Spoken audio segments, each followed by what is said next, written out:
Hello, good morning. ഇന്ന് രാവിലെ തന്നെ നമുക്ക് അപ്പം സ്റ്റൂ ഉണ്ടാക്കാമെന്ന് വിചാരിച്ചു കേട്ടോ. ഞാനിവിടെ ആസാമിൽ വന്നിട്ട് ഫസ്റ്റാണ് അപ്പം ട്രൈ ചെയ്യാൻ പോകുന്നത് കേട്ടോ. അപ്പത്തിൻ്റെ മിക്സിങ് എല്ലാം നാട്ടിലേക്കുമ്പോൾ അമ്മ റെഡിയാക്കി തരും. ഞാൻ ചുടുന്ന പരിപാടി മാത്രമേ ഉള്ളൂ. ഇവിടെ വന്നിട്ട് ആദ്യമായിട്ടാണ് കേട്ടോ അപ്പോൾ ആദ്യം തന്നെ സ്റ്റൂവിനുള്ളത് റെഡിയാക്കി അങ്ങ് അടുപ്പിലേക്ക് വെച്ചായിരുന്നു.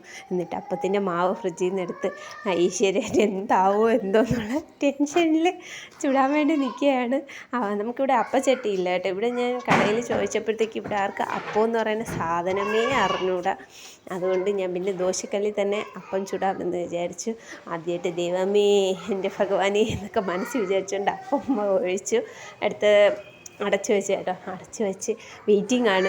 നമ്മൾ 10ാം ക്ലാസ്സിലെ റിസൾട്ട് വരും പോലെയായിരുന്നു കേട്ടോ വെയിറ്റ് ചെയ്തിരുന്നത്. അപ്പം നല്ല കിടിലോസ്കി ആയിട്ട് വന്നിട്ടുണ്ട്. പിന്നെ ഉടനെ തന്നെ ചേട്ടന് പോകണമായിരുന്നു കേട്ടോ. പിന്നെ ഉടനെ തന്നെ ചേട്ടനുള്ള ബ്രേക്ക്ഫാസ്റ്റ് എടുത്ത് കൊടുത്തായിരുന്നു. പക്ഷേ അപ്പം കിടിലായിട്ട് വന്നെങ്കിലും സ്റ്റൂ ഒരുമാതിരി മഴവെള്ളത്തിൽ വീണ ഒരു സ്റ്റൂ ആയിപ്പോയി. ഈ മുല്ലപ്പെരിയാറൊക്കെ തുറന്നു വിട്ടാൽ എങ്ങനെയായിരിക്കും? അതേ അവസ്ഥയായിരുന്നു. ഒന്നുകൊണ്ട് ഒരിതില്ലായിരുന്നു കേട്ടോ. പിന്നെ ചേട്ടന് കൊടുത്തിട്ട് പിന്നെ നമ്മൾ ഉടനെ തന്നെ കഴിച്ചു കേട്ടോ. എല്ലാവരും സബ്സ്ക്രൈബ് ചെയ്ത് സഹായിക്കണേ. Thank you.